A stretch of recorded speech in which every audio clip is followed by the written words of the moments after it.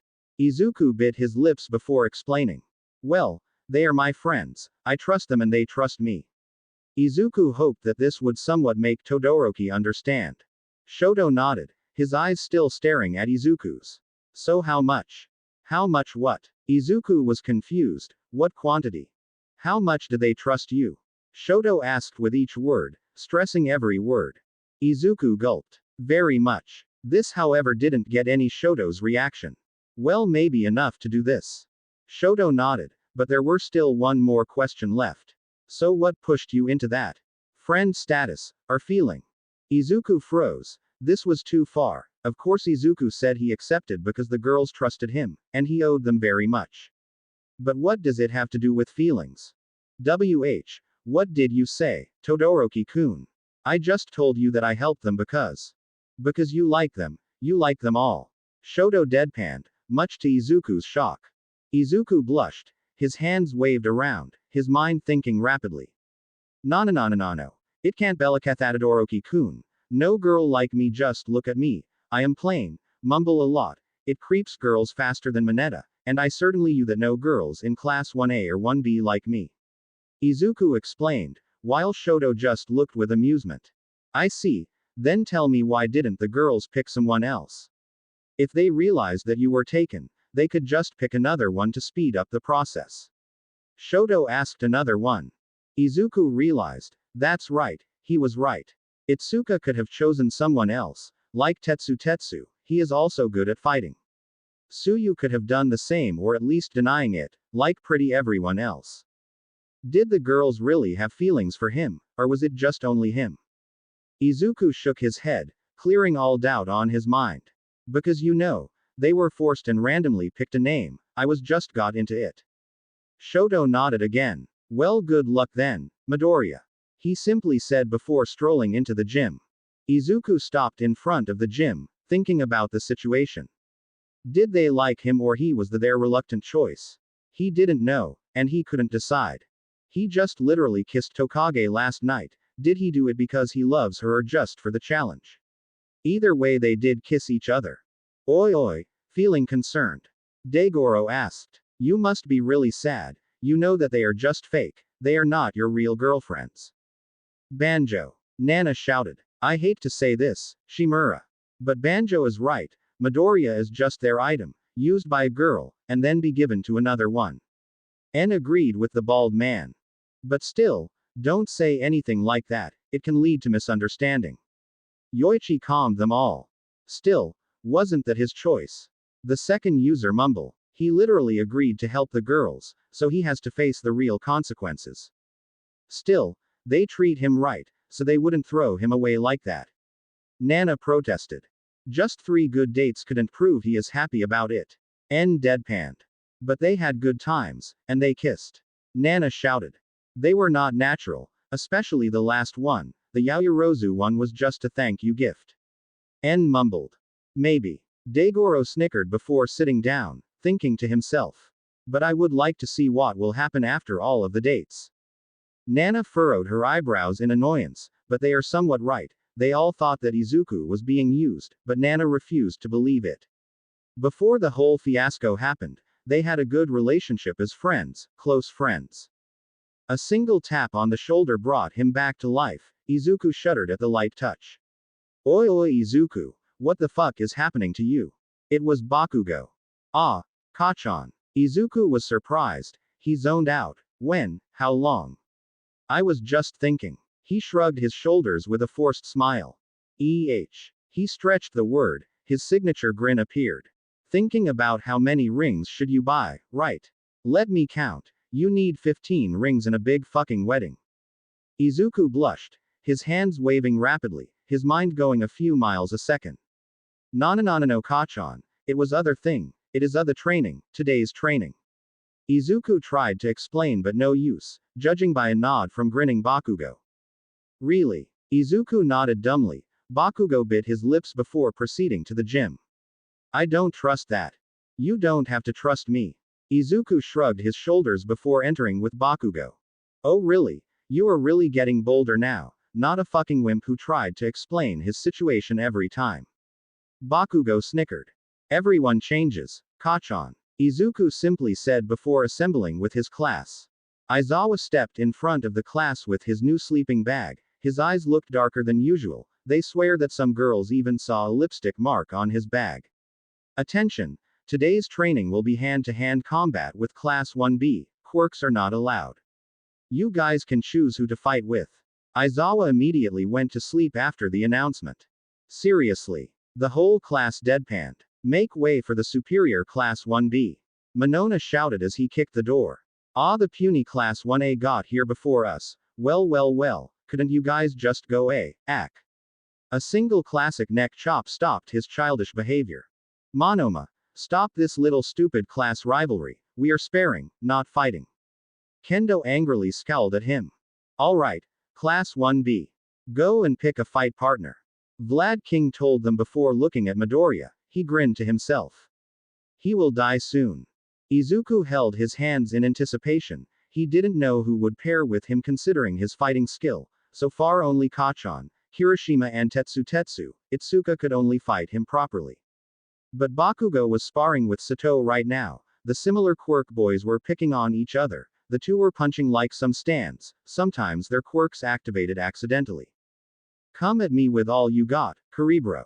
Tetsu grinned. As you wish, Tetsubro. Kirishima tried to punch the Iron Boy, but he blocked it with his own fist. Manly. Kirishima shouted as he was punching the Iron Boy's fists. Steel. Tetsu mumbled while doing the same. The class sweat dropped at the sight. The two young hero in training were trading their skills, competing and completing each other. Izuku watched with an opened mouth. The key of raw fist fighting is trying to underwhelm their opponent with speed and openings, not fully about strength, except for one exception. That was what Kendo taught him. Hey Midoriya, want to fight? Someone asked him from behind. Izuku turned around to see Kendo, who was crossing her arms. Her gentle smile was present on her face. Izuku stammered a bit. Ah, Kendo-san, you really wanna spar with me? Itsuka's eyes narrowed. She cracked her fingers. The sound echoed throughout the room, like it was silently telling Izuku she wanted more than spar. Yes, she simply said with a nod. Izuku nodded. Alright, let's do it.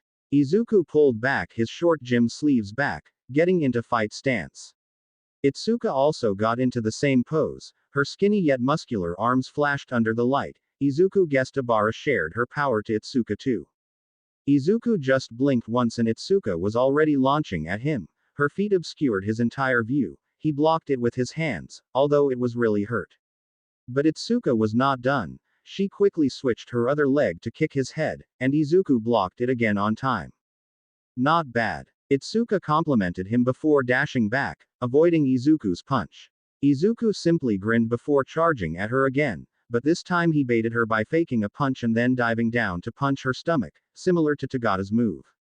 The orange-haired realized his move but it was too late. He managed to punch her square in the stomach, causing her to groan in pain. Speed and openings, just like what you said. Izuku taunted, but in his mind constantly screaming sorry, but only the previous users knew that.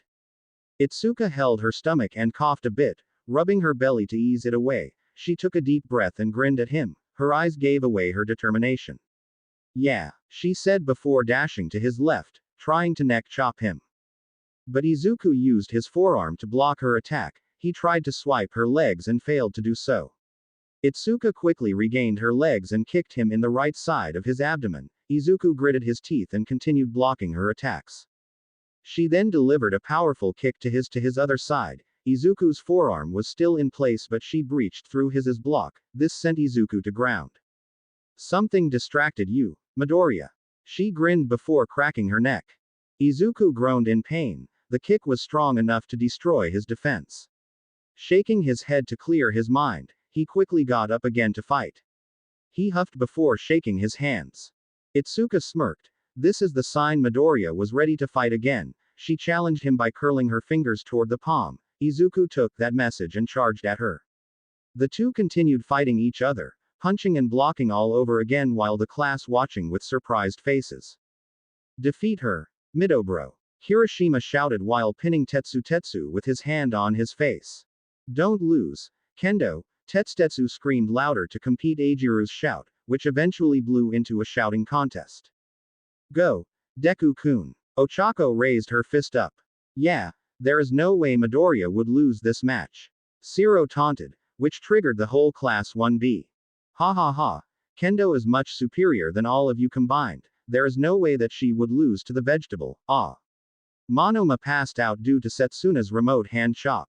Setsuna scowled. Don't underestimate Broccoli-chan. This raised everyone's eyebrows, including the person hiding somewhere. Bakugo grinned while sitting on Sato's back, already beating the sugar boy. Vlad King was laughing. He can barely beat Kendo in a quirkless combat, how will he beat her father? Izuku grunted at every Kendo's attack, his teeth gritting, hands were bruised due to her powerful kicks. This is bad, I can't find her opening. Izuku thought as he kept dodging, not wanting to engage disorderly. While Izuku was having hard time, Itsuka was no different. I can't just keep punching, my fists are sore as hell. A comical light bulb appeared above her head, if her hands are tired, why not using the legs? She smirked upon realizing what she should do, she took a few steps back, allowing Izuku some time to recovery. But not too long since Itsuka charged at him again, but this time she jumped and kicked him, multiple times. Everyone's eyes went wide. Did she just do a Liu Kang's bicycle kick? They all thought. But impressive as it was, she couldn't kick him more than 10 kicks, she was recently learning it. Damn it, I need to learn it more. Izuku seemed surprised, his mouth wide opened. Wait, when did you learn to do that? Practice. She simply answered before doing it again. Izuku crossed his hands into an X sign to block it, she added more force to her legs to breach his defense, but Izuku outsmarted her by grabbing one of her legs and started spinning her around. If he threw her, he would easily win. But Itsuka didn't give up. She folded her body to reach his hands. After grabbing it, she quickly added momentum to her body and dragged them to the ground.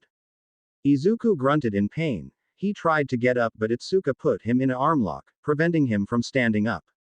They continued wrestling each other. Some cheers from their classmates could be heard, even Nezu's sip of tea somewhere. One of Izuku's legs finally got up again. He was planning to body slam her, just not too much because he didn't want to injure a pretty girl. Itsuka realized his plan and quickly kicked the back of his knee, causing him to lose his momentum. Izuku tried to pry her hands out but to no avail, his breaths were uneven, his knees were numb. Give up. Itsuka taunted, adding a bit more force to her grip. Izuku really didn't want to give up, but for the sake of his life, he reluctantly tapped her forearms, signaling her that he gave up. Itsuka released him, sighing.